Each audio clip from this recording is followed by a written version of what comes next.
Jawa Barat, sekitaran tahun 2015. Setiap pasangan muda pastinya akan selalu mendambakan hadirnya sang buah hati mereka. Dan juga pastinya akan merasa cemas karena banyak hal. Masalah biaya persalinan, takut akan kandungan bermasalah, dan lain-lain. Dan hal inilah yang juga dirasakan oleh Aji. Ya, istri Aji yang bernama Desi kini tengah hamil tua. Aji dan istrinya adalah seorang perantau. Mereka tinggal berdua di sebuah kontrakan kecil yang berada di daerah Jawa Barat. Orang tua mereka juga sudah sama-sama tiada. Aji dan Desi pun akhir-akhir ini juga sering bertengkar karena memang banyaknya beban pikiran di kepala Aji sebagai calon ayah muda. Sore itu, Aji tampak begitu lelah. Itu terlihat dari raut wajah yang semrawut, penuh beban dan pikiran. Diburu pekerjaan serta deadline yang padat membuat kepala Aji pening tidak terkira. Tak lama kemudian ada pesan dari WhatsApp membuatnya memalingkan pandangannya dari rutinitas yang menggila. Dan setelah membaca pesan tersebut, Aji pun mendongakkan wajahnya seolah-olah bebannya semakin bertambah. Ya, pesan dari sang istri membuat kepalanya penuh sesak. Ia pun segera memberesi semua pekerjaan yang menumpuk, berjalan sedikit tergesa-gesa menuju ruangan di pojok kanan meja kerjanya. Tok tok tok. Permisi Pak. Aji mengetuk pintu ruang kerja atasannya. Masuk, jawab lugas dari dalam ruangan. Silakan duduk. Ada apa? Tanya sang bos. Bos, izin, istri saya mengabarkan kalau perutnya mulas. Sepertinya sudah waktunya melahirkan, bos. Saya mohon izin untuk pulang lebih awal. Dan pada akhirnya sang bos pun memberi izin. Aji pun langsung buru-buru pulang. Ia masuk ke dalam lift menuju lantai 1 di mana motornya terparkir rapi dengan motor lainnya. Singkat cerita, Aji pun sudah tiba di depan kontrakannya. Dengan sigap ia segera memarkirkan motor. Assalamualaikum. Assalamualaikum dek. Aji mengucap salam. Hening, tak ada jawaban. Aji pun segera mendorong pintu kontrakan yang hanya berlapis kayu tipis berwarna coklat. Astagfirullah, Aji terkaget. Kepanikan langsung merasuki dirinya. Desi, istrinya, tengah tergeletak lemas tak berdaya. Ada sedikit darah yang mengalir di betis kanannya. Tolong, tolong, teriak Aji panik dan ketakutan. Ya, teriakan Aji ini membuat para tetangganya segera menghampiri ke arah sumber suara. Pak, tolong Pak, tolong bawa istri saya ke rumah sakit Pak, pinta Aji kala itu penuh harap.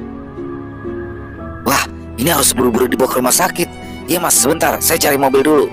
Suara kontrakan mendadak menjadi riuh karena kala itu banyak sekali warga yang datang untuk melihat keadaan. Setelah cukup lama menunggu, Pak Doni datang dengan membawa mobil sedan hitam. Dengan sigap dan segera Aji pun membopong istrinya untuk masuk ke dalam mobil dan membawanya ke rumah sakit terdekat untuk segera mendapat pertolongan. Di sepanjang perjalanan, Desi mengalami kontraksi hebat. Tak lama kemudian air ketubannya pun pecah. Aji pun semakin panik. Keadaan istri dan cabang bayi yang ada di dalamnya menjadi fokus Aji kala itu. Digenggamnya tangan Desi begitu kuat oleh Aji untuk meyakinkan bahwa semua akan baik-baik saja. Dengan segera Pak Doni pun menginjak dalam pedal gas mobilnya, namun dengan konsentrasi yang tinggi.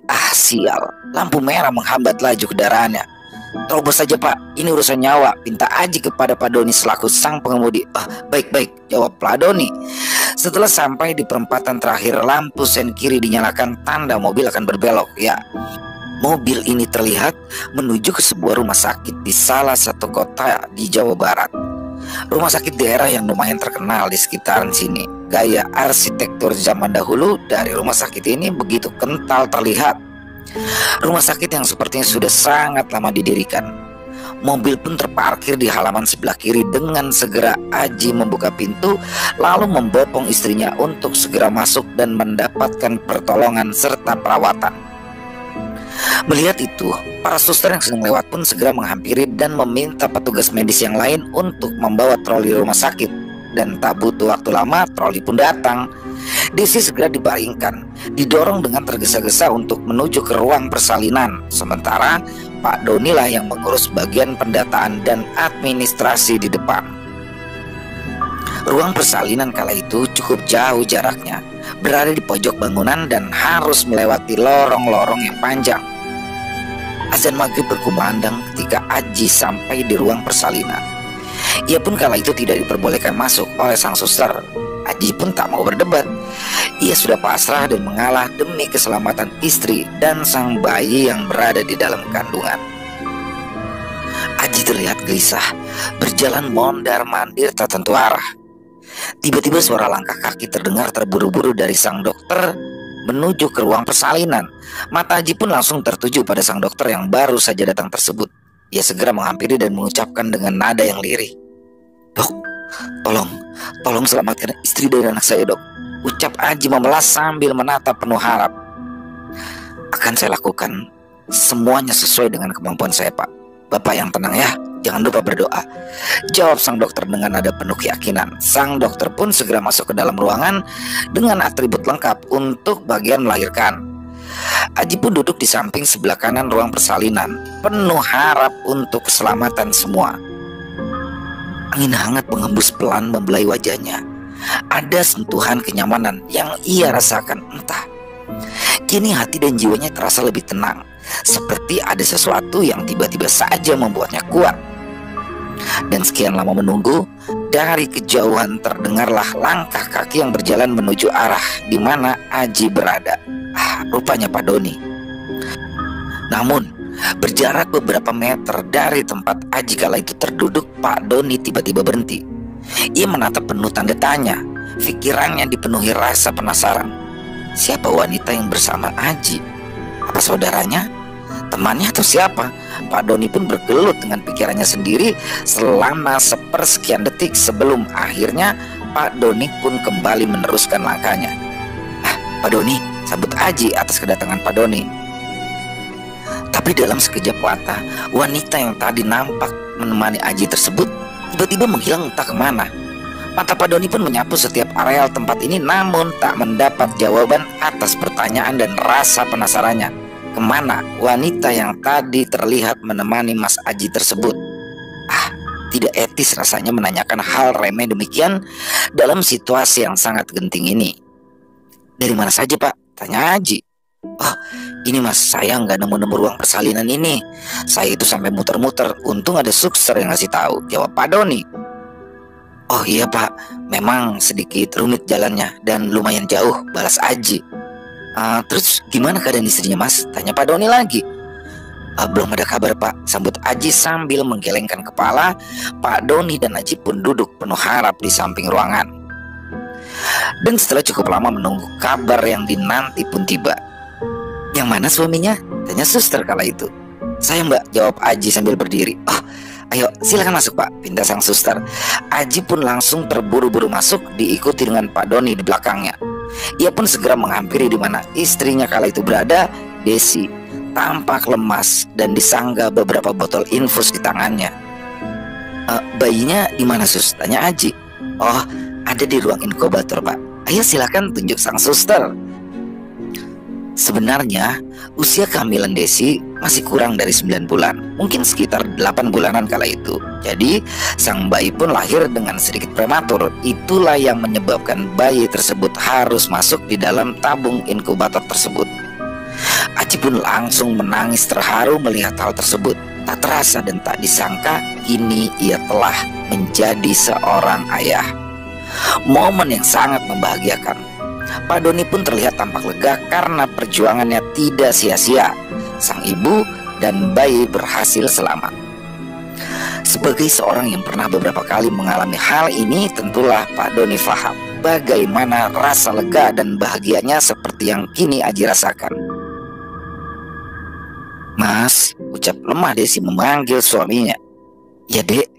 Aji pun menghampiri dan menggenggam erat tangan istrinya yang kini masih terkulai lemah.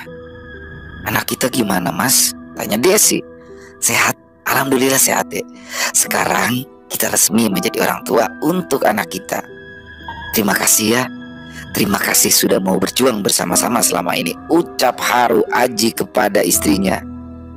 "Iya Mas, mohon maaf Pak, tolong biarkan istri Bapak beristirahat dulu untuk sementara ya, pinta sang suster kala itu kepada Aji. Aji pun mengangguk pelan sambil mengusap air mata bahagianya. Di luar ruangan, Pak Doni kala itu terlihat sabar menunggu sendirian di tengah area yang mulai terasa sepi dan hening karena waktu yang beranjak menuju malam. Tak ada suara apapun kala itu selain deru nafas yang ia hembuskan. Di pelupuk mata sebelah kirinya, ia menangkap siluet hitam berdiri di sudut lorong.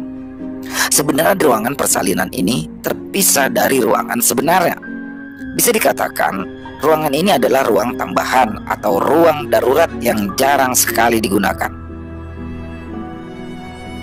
Bayangan tersebut perlahan semakin dekat, seperti sebuah kain putih lusuh yang terlihat terbawa angin. Pak Doni pun mulai merasakan hal yang tidak enak di hatinya. Walah, Pak Doni terkaget karena kala itu Aji menepuk pundak sebelah kanannya. Kenapa Pak? Tanya Aji heran. Kamu ini ngagetin-ngagetin aja, jawab Pak Doni. Pak, kita cari makan dulu ya. Bapak juga pasti lapar kan? Tanya Aji. Iya mas, ayo, saya juga lapar, capek juga. Akhirnya mereka pun berjalan mencari di mana kantin berada. Melewati lorong yang dimana tadi Pak Doni melihat seperti sebuah kain yang terbawa angin. Pak Doni pun terlihat berhenti sejenak untuk memastikan bahwa penglihatannya barusan tidaklah salah. Namun, tak ada apapun dan tak ada siapapun. Kenapa Pak? Tanya Aji. Nggak apa-apa mas. Kita mau jalan ke arah mana ya? Pak Doni pun menimpali. Aduh, saya juga nggak tahu Pak. Udah sepi gini, mau tanya sama siapa ya? Gumam Aji. Aji dan Pak Doni pun kembali berjalan tak tentu arah untuk mencari di mana keberadaan kantin di sini. Suasana yang sangat hening dan lembab membuat kengerian pun semakin terasa. Lampu koridor yang temaram membuat nyali mereka pun sedikit tergoyah. Trap, trap, trap. Hanya suara langkah dari sepatu yang terdengar. Kaget, ucap Doni ketika akan menabrak seorang suster yang baru saja keluar dari ruang pasien. Saya juga kaget Pak, ucap suster tersebut. Maaf. Kalau kantin di sebelah mana ya? Tanya Aji. Oh, lurus saja. Nanti belok kiri di samping bangunan rumah sakit ini, jawab sang suster kala itu. Baik, terima kasih ya, balas Aji. Sang suster pun langsung pergi entah kemana. Sekarang Aji dan Pak Doni tahu kemana mereka harus melangkahkan kaki karena sudah tahu arah dan tujuan mereka. Dan setelah mengikuti petunjuk tadi, akhirnya mereka pun kini sampai di sebuah kantin di rumah sakit ini. Tampak sepi, hanya ada beberapa orang terlihat sedang berada di sini. Dan tanpa basa-basi, Pak Doni pun memesan seporsi makanan karena memang perutnya yang sudah sedari tadi lapar. Sementara Aji kala itu memesan segelas kopi hitam untuk melegakan pikiran yang sudah sangat kacau. Nggak makan mas? Tanya Pak Doni. Nanti dulu Pak, lagi pengen ngopi dulu, jawab Aji kala itu. Sementara Pak Wondo selaku pemilik kantin terus menatap Aji dengan penuh selidik. Dan setelah makanan dan kopi yang dipesan sudah siap, Aji dan Pak Doni pun duduk di samping jendela sebelah kanan. Dari balik jendela langsung tembus ke pinggiran rumah sakit yang kala itu masih banyak semak belukar. Pak Wondo masih terus menatap Aji, mencoba memperhatikan seperti sedang mengawasi. Aji pun menoleh dan menyadari akan pandangan aneh dari sang pemilik kantin tersebut. Itu bapak kantin kenapa ya? Kayaknya nggak suka gitu ngelihat saya, ucap Aji kepada Pak Doni. Udah, gak usah diladenin mas. Orang kita nanti juga bayar kok, nggak bakal kabur, jawab Pak Doni. Iya, tapi kok pandangannya aneh gitu ya sama saya. Aji pun merasa heran. Ya udah, nggak usah nambah beban mas. Ngopi aja di bawah santai. Nih rokok buat temen yang ngopinya. Pak Doni pun mengeluarkan rokok filter dari dalam saku celana hitamnya. Selepas menikmati kopi dan makanan, Aji pun bersama Pak Doni berniat untuk kembali ke ruangan persalinan di mana istrinya berada. Berapa Pak? Tanya Aji kepada Pak Wondo. 18.000 mas, jawab Pak Wondo. Oh ini, kembaliannya simpan saja, ucap Aji sambil menyodorkan uang 20 ribuan. Hati-hati mas, ucap Pak Wondo. Aji merasa heran atas ucapan sang pemilik kantin tersebut. Aji pun memilih segera beranjak dari kantin untuk menuju kamar di mana istrinya dirawat intensif. Namun, di sepanjang perjalanan, ucapan Pak Wondo tadi selalu menggelayuti benaknya. Sebuah ucapan yang seakan mengandung pesan. Namun, pesan apa? Aji pun dibuat penasaran. Namun, Dia mencoba tidak peduli. Dan setelah cukup dekat dengan kamar istrinya, terlihatlah seorang perempuan berbaju putih masuk ke dalam ruangan di mana Desi dan bayinya kala itu dirawat. Siapa? Aji merasa heran. Pakaiannya terlihat tidak seperti seorang suster. Suster macam apa yang memakai dress panjang begitu? Pikir Aji. Aji pun langsung bergegas berlari ke arah kamar di mana istrinya dirawat dan dengan segera membuka pintu kamar. Grek. Pintu terbuka, namun tak ada siapapun selain istrinya yang kala itu masih terpejam dan bayinya yang tengah tertidur pulas di dalam tabung inkubator. Lantas tadi itu siapa? Aji pun merasa was-was. Ia pun memeriksa setiap sudut kamar sampai dengan kolong bawah kasur, tapi nihil. Aji tak mendapati sosok dari wanita yang baru saja ia lihat masuk ke dalam kamar ini. Ada apa, Mas? Kok kayak aneh gitu? Tanya Pak Doni heran. Enggak pak, saya cuma pengen lihat keadaan istri dan anak saya saja, jawab Aji. Oh, kirain ada apa. Saya tunggu di luar aja ya, Mas. Pak Doni pun kembali keluar dari ruangan tersebut. Aji menghembuskan nafas panjang. Mungkin pikiranku saja yang sedang kalut, ucap Aji dalam hati. Aji pun melangkah keluar, lalu ia duduk di samping Pak Doni yang sedari tadi termenung. Gimana, Mas? Tanya Pak Doni. Nggak apa-apa Pak. Maaf ya Pak, saya ini bukan yang ngusir, tapi ini kan sudah malam, sudah larut. Apa tidak sebaiknya Bapak pulang saja? Ucap Aji kala itu kepada Pak Doni. Oh, santai Mas, santai saja. Kalau saya pulang, terus nanti Mas Aji sama siapa dong? Pak Doni pun membalas dengan canda. Obrolan pun berlanjut ngalor ngidul tidak karuan. Semua topik pembiaran saja, sekedar untuk menghilangkan rasa sepi dan dingin yang kian mendera. Mau ngopi nggak Pak? Tanya Aji. Wah, saya nggak biasa ngopi Mas. Susu hangat saja boleh, balas Pak Doni. Oh baik, saya beli dulu di kantin. Aji pun lalu kembali berjalan menelusuri lorong sepi dan temaram. Udara dingin yang turun membuat bulu di pundaknya pun meremang. Aji mengelus-ngelus tangannya sepanjang perjalanan, berharap bisa menghilangkan rasa dingin yang kian terasa menusuk. Tiba-tiba terlihat di depan mata sosok wanita yang tengah berdiri di lorong yang temaram. Di balik tiang kayu tubuh dari sosok tersebut berada. Aji mengerenyitkan dahi penuh tanda tanya. Siapa sosok tersebut? Mungkin keluarga dari pasien, pikirnya. Aji pun berlalu melewati sosok tersebut begitu saja. Namun ada seperti hawa panas yang terasa di pundaknya saat ia membelakangi wanita tersebut. Tanpa melihat, spontan Aji pun langsung berlari menuju kantin. Nafasnya kala itu masih terengah-engah saat bertatapan dengan Pak Wondo. Duduk dulu Mas, minta Pak Wondo. Nih minum dulu. Tanpa basa-basi Aji pun segera meminum segelas air putih yang kala itu disuguhkan untuknya. Udah, tenang dulu.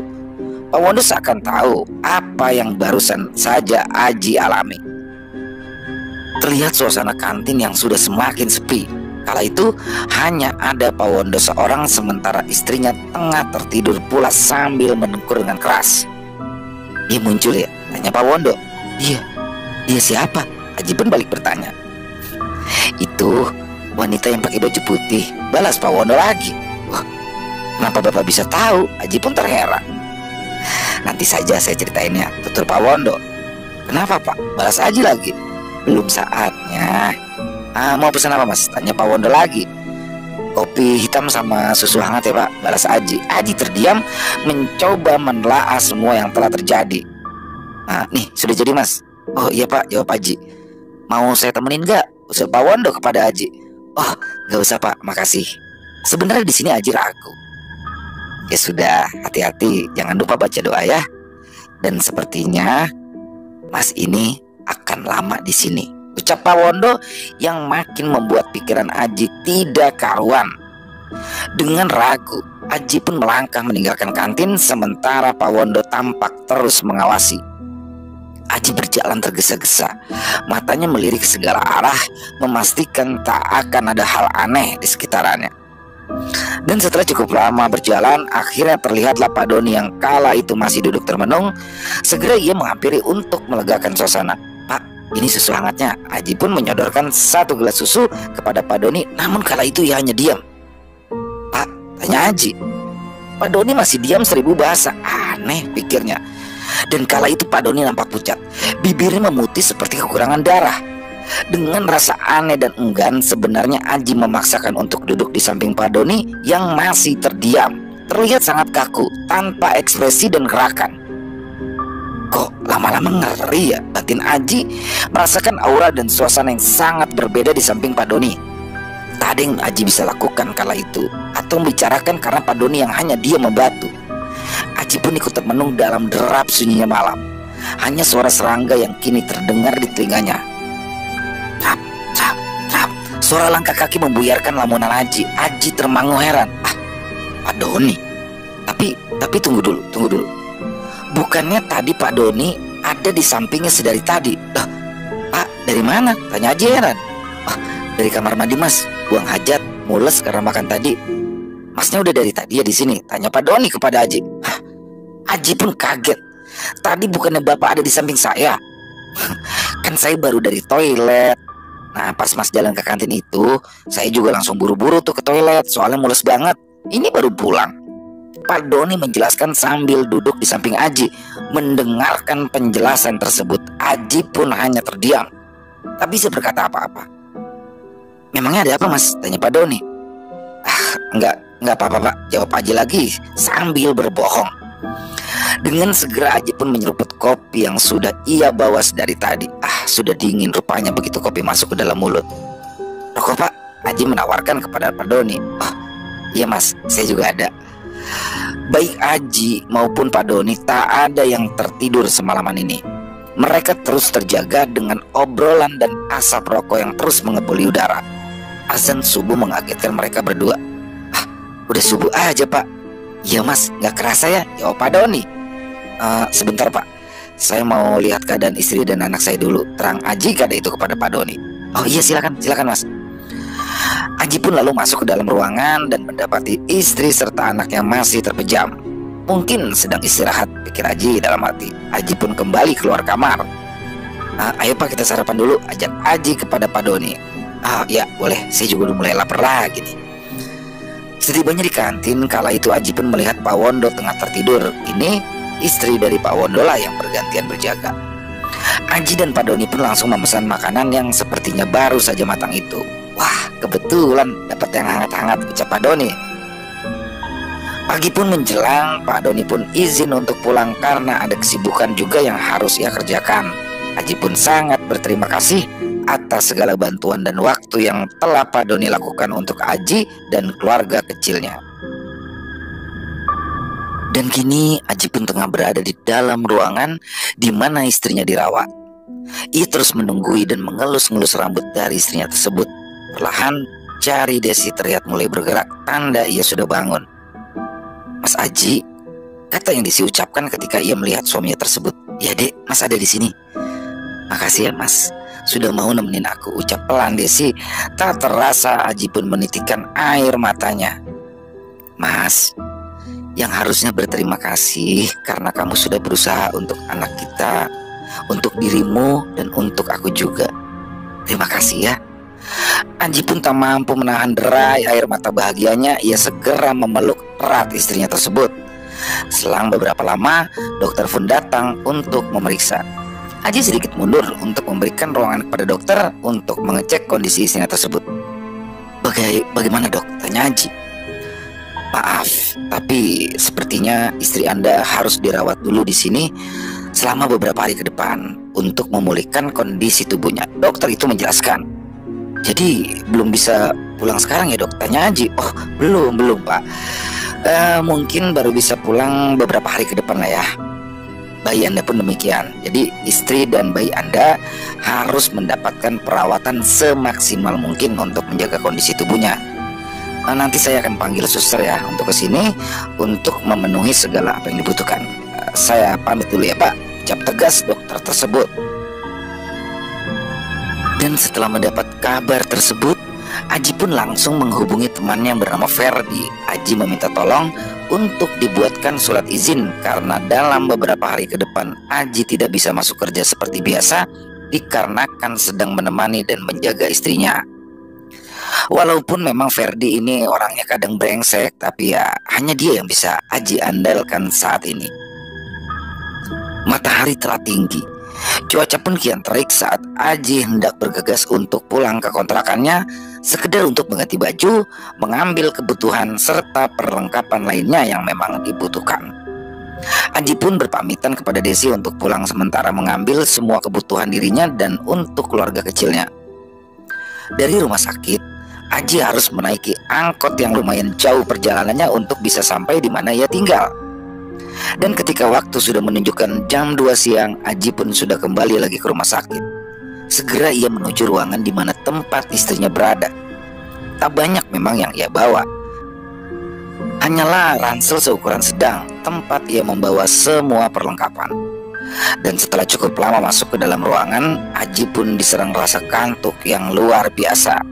Wajar, karena semalaman suntuk ia memang belum memejamkan mata. Ia terus terjaga untuk memastikan keadaan keluarga kecilnya tetap baik-baik saja.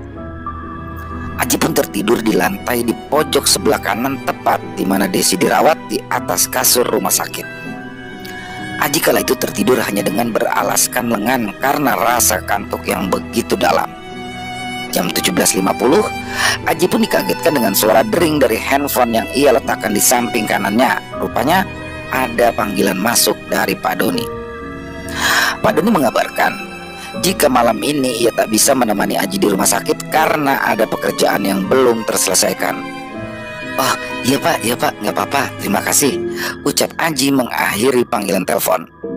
Azan maghrib berkumandang. Aji pun bangun untuk menunaikan kewajibannya. Terlihat istrinya kala itu sudah sadar. Gimana keadaannya, Dek? Tanya Aji kepada Desi.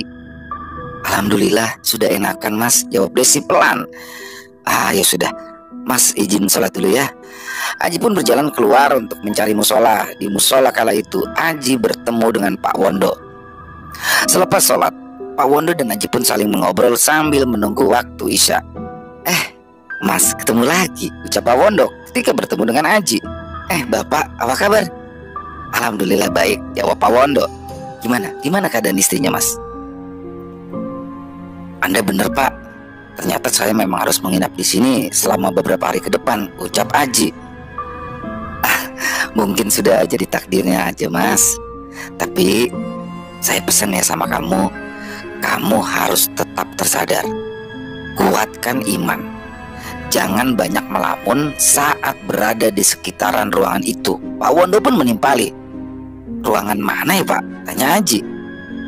Ruangan tempat di mana istrimu dirawat. Di situ kamu harus selalu waspada, tegas Pak Wondo. Aji pun menjadi heran atas ucapan Pak Wondo barusan. Rahasia apa yang tersimpan di ruangan tersebut? Malam pun bergulir dengan cepat. Waktu sudah menunjukkan pukul 10 malam. Aji masih berusaha terus terjaga sendirian di suasana yang makin sepi dan semakin terasa mencekam. Tak ada teman, tak ada suara apapun. Aji hanya memainkan handphone miliknya untuk sekedar mengusir rasa sepi dan bosan. Terdengar dari telinga sebelah kiri ada suara wanita yang terdengar menangis sesenggukan. Begitu lirih, begitu pilu, suaranya pun seperti sangat dekat. Ya, seperti tepat berada di belakang dirinya. Semerbak bau anyir darah pun tercium membuat Aji menahan dan menutup indera penciumannya. Aji merinding, bergidik sejadi-jadinya aneh. Badan Aji kala itu tak bisa digerakkan sama sekali. Tubuhnya pun panas dingin tak karuan. Astagfirullah, astagfirullah, Aji berucap terus dalam hati. Ketakutan kini mencekam dirinya, namun perlahan Aji pun mulai bisa mengendalikan dirinya.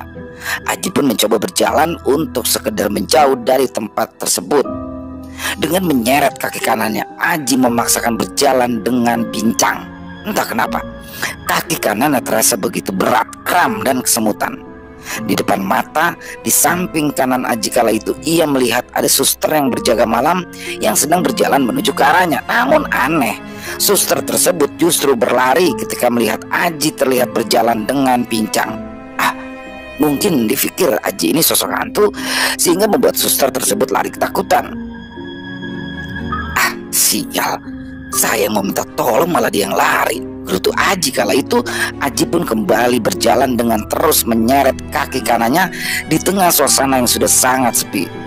Ada orang, ucap Aji dalam hati. Tapi aneh, Sosoknya tinggi, mungkin 2 meter lebih, memakai dress panjang berwarna putih, berjalan bergedek seperti orang yang gemetaran.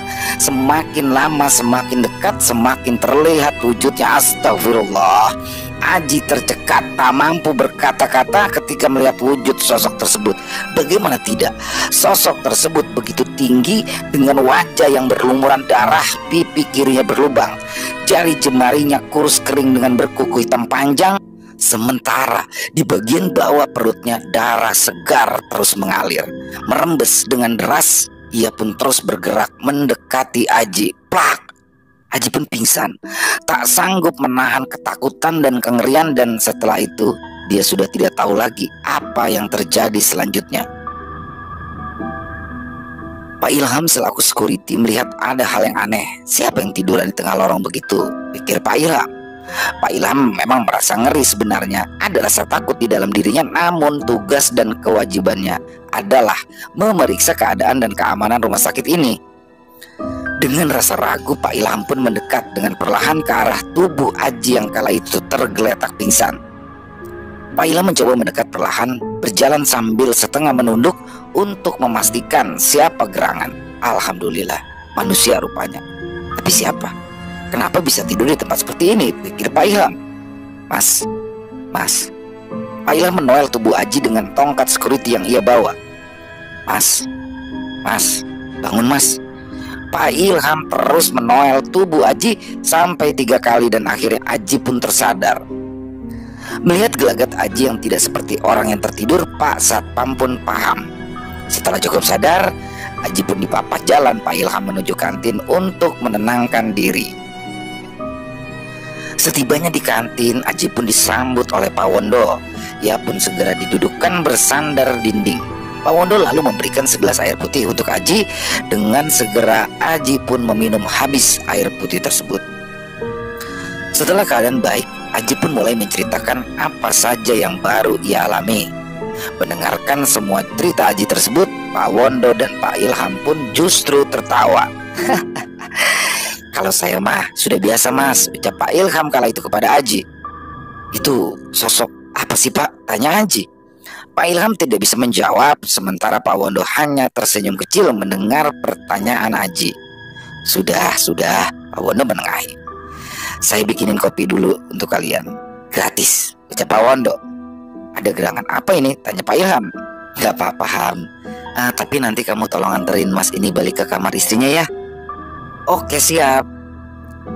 Di hari selanjutnya, keadaan Desi sudah semakin membaik, begitupun anaknya. Aji pun sangat bersyukur, namun mengingat kejadian semalam, Aji pun menjadi takut.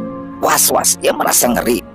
Namun Aji pun tak punya pilihan lain. Istri dan anaknya adalah hal utama untuknya. Ia pun berusaha membuang sejauh mungkin segala ketakutan yang mulai menyudutkan keberaniannya itu.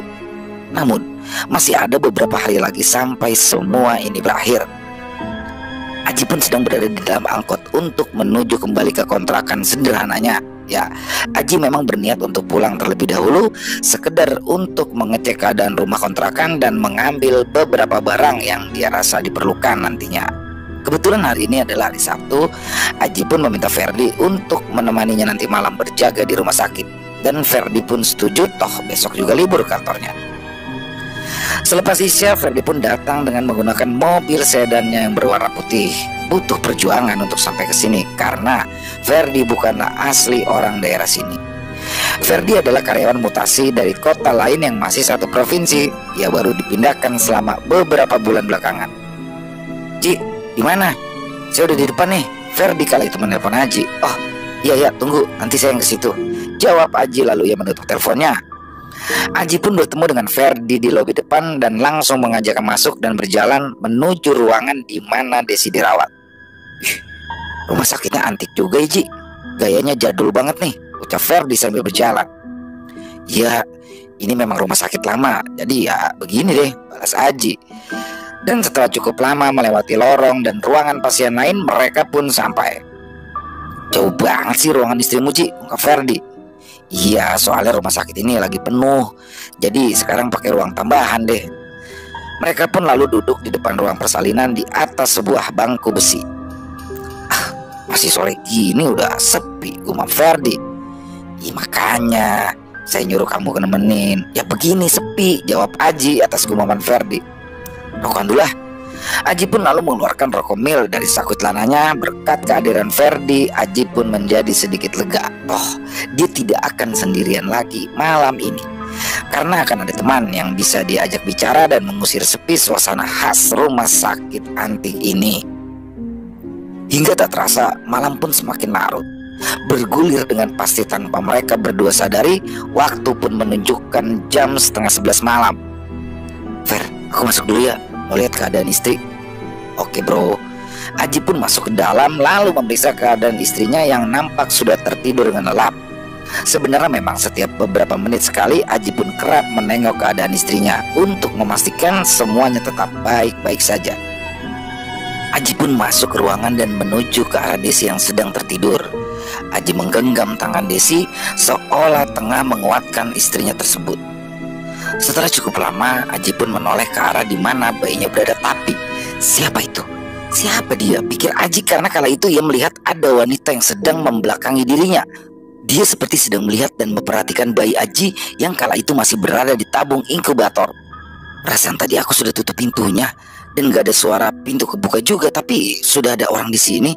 Tanda tanya. Aji penuh tanda tanya. Siapa wanita tersebut? Dari pakaian dan gayanya, dia bukanlah suster di sini. Mbak siapa ya? Ia tak bergeming. Tangannya terus mengelus-ngelus tabung inkubator. Maaf, Mbak siapa sih? Tanya Aji sekali lagi, namun tetap tidak ada jawaban.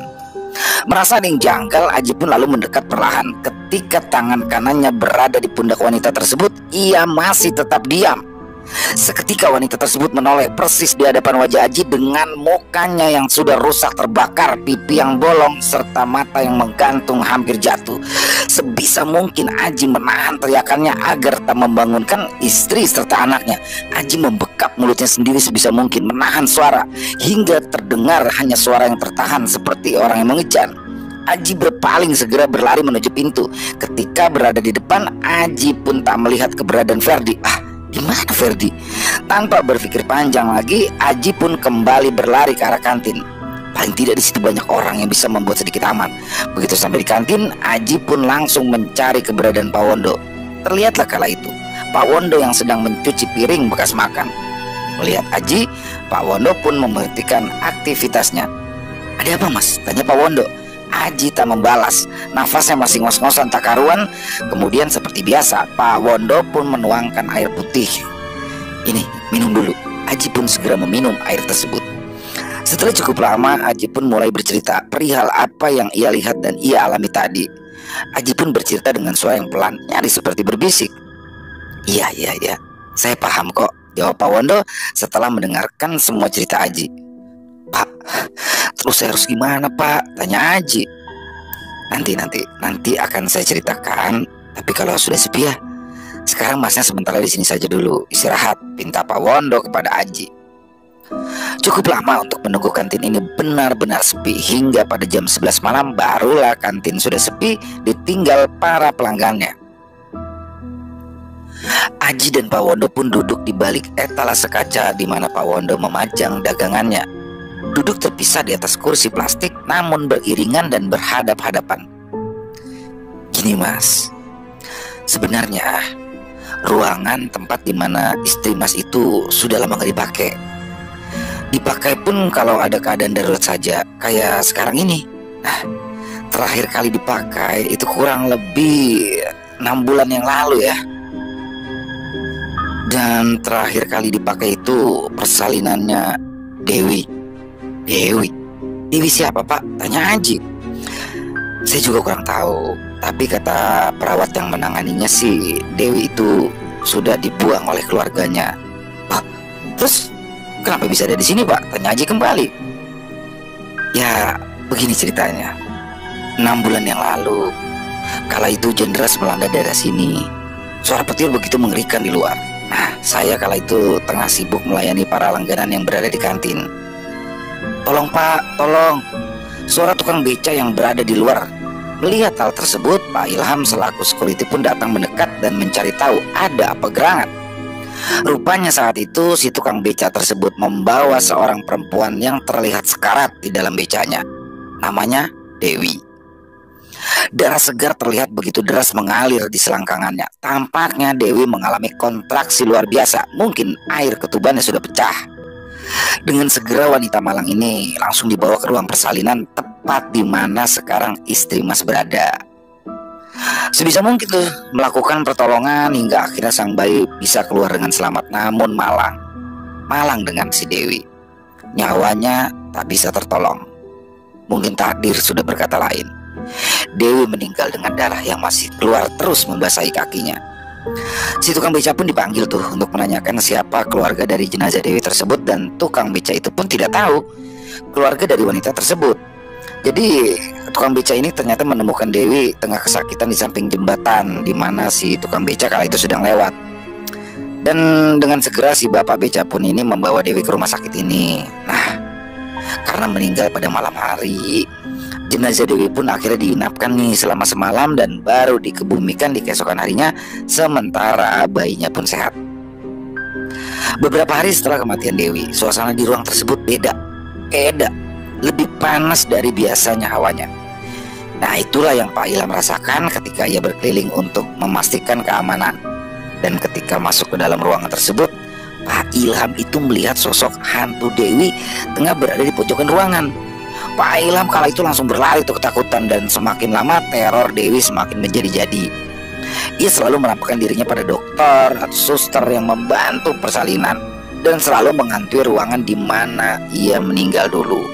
Nah, semenjak kejadian seringnya hantu Dewi muncul, perlahan-lahan dari ruangan tersebut mulai ditinggalkan, mulai tidak digunakan lagi. Sementara itu bayinya Dewi itu diasuh di sebuah yayasan yatim piatu di pojokan kota. Namun beberapa bulan sesudahnya bayi almarhum Dewi pun menyusul ibunya meninggal dunia ketika dirawat di RSUD sini juga. Menurut penuturan penjaga yayasan sih, hantu Dewi kerap muncul untuk melihat anaknya tersebut, namun dengan wujud yang biasa, tidak menyeramkan lah ya. Dan menurut penuturan sang penjaga yayasan, hantu Dewi hanya menunjukkan wujud seramnya ketika bertemu dengan lelaki yang brengsek. Jadi lelaki yang suka berbuat kasar gitu deh pada istri maupun pasangannya. Sebenarnya pihak yayasan pun sudah berkali-kali mengusir hantu Dewi, namun tak lama kembali dan kembali lagi.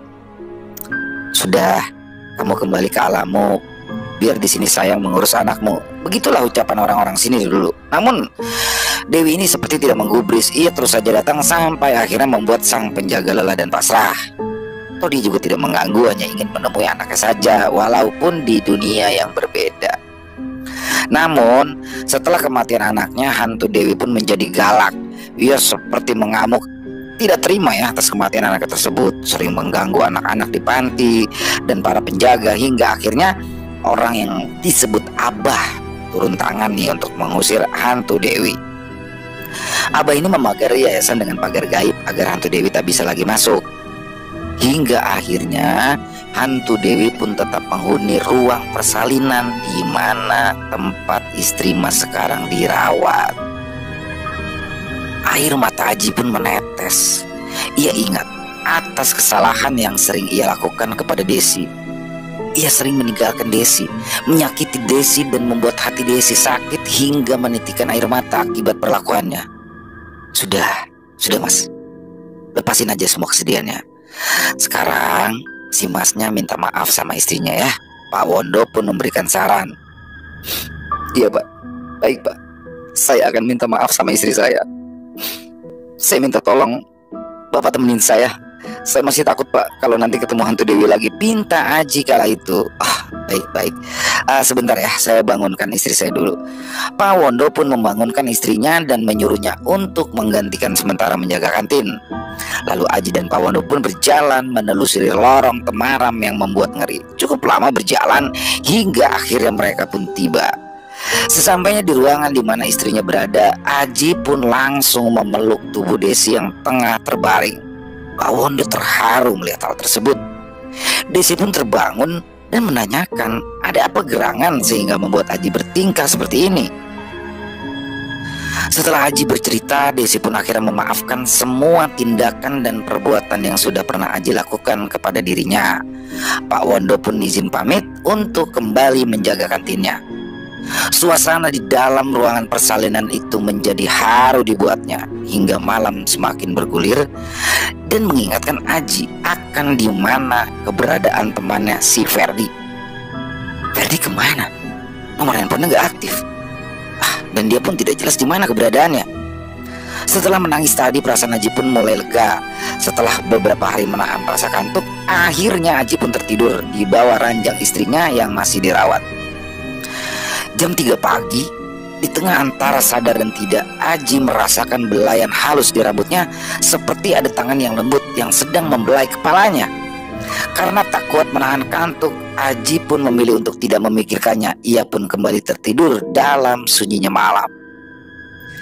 Keesokan harinya Aji pun dibangunkan oleh suster yang kala itu berjaga di ruangan tersebut. Kabar baik Aji dapatkan kala itu, ya, istri dan anaknya sudah boleh pulang di hari ini. Kemungkinan sore mereka bisa pulang. Dek, kita bisa pulang, ucap Aji senang kepada istrinya. Iya mas, aku juga sudah merasa baikan kok sekarang. Aji pun kala itu hendak pergi ke toilet, ingin sekedar membasuh wajahnya untuk menyegarkan diri sebelum akhirnya terlihat ada pesan masuk dari Ferdi yang membuatnya berhenti sejenak. Sialan kau Ji, semalam gue digangguin setan serem banget di depan ruangan istrimu. Udah serem banget, pesan teks dari Ferdi. Aji tak membalasnya, ia pun hanya tersenyum kecut melihat chat dari Ferdi. Aji pun lanjutkan langkah kakinya menuju toilet untuk membasuh muka hingga waktu yang ditunggu-tunggu tiba. Aji membereskan semua perlengkapannya ke dalam tas ransel miliknya. Ia bersiap untuk pulang dan meninggalkan semua kengerian di ruangan dan rumah sakit ini. Aji, Desi beserta anaknya pulang dengan menaiki angkot untuk menuju kontrakan yang sudah beberapa hari mereka tinggalkan dan mereka rindukan. Aji pun mengambil masa cutinya selama beberapa hari. Ia menggunakan waktu liburnya untuk mengurus keluarga kecilnya. Sehari setelah kepulangannya dari rumah sakit, jam 21.30, anaknya begitu rewel, terus menangis tanpa henti. Setelah beberapa jam lamanya tangis dari anak, Aji tak kunjung berhenti. Entah ia mendapat ide dari mana, Aji pun keluar dengan membawa anaknya dan duduk di teras depan. Ajaib, anaknya langsung berhenti menangis, seperti ada sesuatu yang membuatnya tenang. Aji pun merasa lega karena tangis anaknya yang telah reda dan tak lagi mengganggu para tetangga. Namun lama-kelamaan, dinginnya angin malam membuat resah dan waspada, takut bila mana sang buah hati terkena penyakit karena angin malam. Aji pun bergegas masuk membawa sang buah hati yang kini sudah tertidur. Aji membawanya dengan hati-hati agar bayinya tidak terbangun, dan sesampainya di dalam kamar, Desi pun segera menidurinya. Aji tidur di samping mereka beralaskan tikar. Di tengah malam, tetangga Aji yang kala itu baru pulang shift malam terkejut karena melihat ada wanita yang berdiri di depan kontrakan Aji. Siapa gerangan dirinya? Tanya sang tetangga dalam hati, mungkin tamunya Mas Aji. Peristiwa tersebut berlangsung selama 3 hari hingga akhirnya sang tetangga pun penasaran dan menanyakannya langsung kepada Aji. Mas, yang setiap malam di depan kontrakan Mas itu siapa sih? Tanyanya kepada Aji. Yang mana ya Pak? Perasaan nggak ada deh, jelas Aji. Ada Mas, setiap saya pulang kerja malam pasti ngeliat perempuan di depan kontrakan. Masa sih? Aji kala itu heran tak percaya. Dan sedang tegang-tegangnya bercerita, Ferdi datang mengacaukan suasana. Sorry bro, saya baru bisa main sekarang, ucap Ferdi kepada Aji. Kemarin kamu kenapa sih Fer? Tanya Aji. Gila, aku kemarin tongolin hantu cewek yang serem banget. Paling ketakutan deh, apesnya setan itu malah ngikutin sampai ke rumah. Gila nggak tuh? Ferdi menjelaskan. Bla bla bla. Obrolan yang menyeramkan terjadi hingga saat Ferdi keceplosan bahwa beberapa bulan yang lalu ia pernah meninggalkan kekasihnya yang tengah dalam kondisi hamil besar. Tentu saja karena Ferdi tak mau tanggung jawab. Padahal sang wanita sudah diusir keluarganya yang merupakan orang terpandang di daerah sini demi Ferdi. Namun Ferdi tetap tak mau tanggung jawab dan menghilang dari wanita tersebut. Namanya siapa Fer? Spontan aja bertanya. Kenapa pengen tahu? Kepo deh. Ya pengen tahu aja siapa. Dewi namanya. Wah, Aji terkaget. Jangan-jangan udah aja, mau pulang dulu, capek nih. Titipan buat bayinya ya. Oke, gue balik dulu, ucap Ferdi berpamitan. Ferdi pun pulang menggunakan mobilnya, dan Haji masih terdiam melamun atas apa yang baru ia dengar barusan. Selesai. Ya, itu dia tadi kisahnya. Wow. Bercerita tentang rumah sakit pasti selalu menyeramkan ya, karena di rumah sakit itu segala sesuatu terjadi.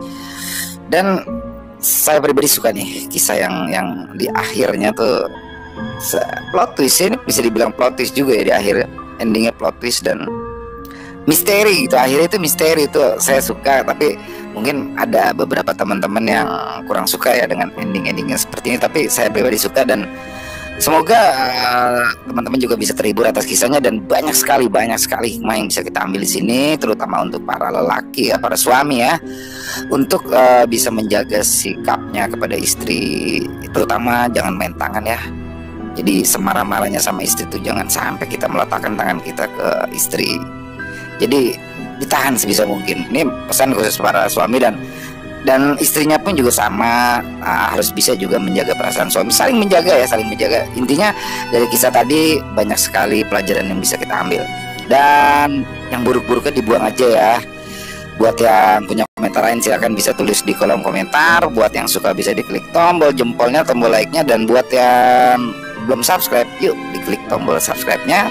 Jangan lupa loncengnya juga diklik supaya teman-teman selalu mendapatkan notifikasi dari konten-konten yang akan kami upload selanjutnya. Di akhir kata saya mengucapkan permohonan maaf apabila ada kata-kata saya yang salah, dan sampai jumpa lagi di konten-konten kami selanjutnya. Salam sehat sukses selalu untuk kita semua. Amin amin ya robbal alamin.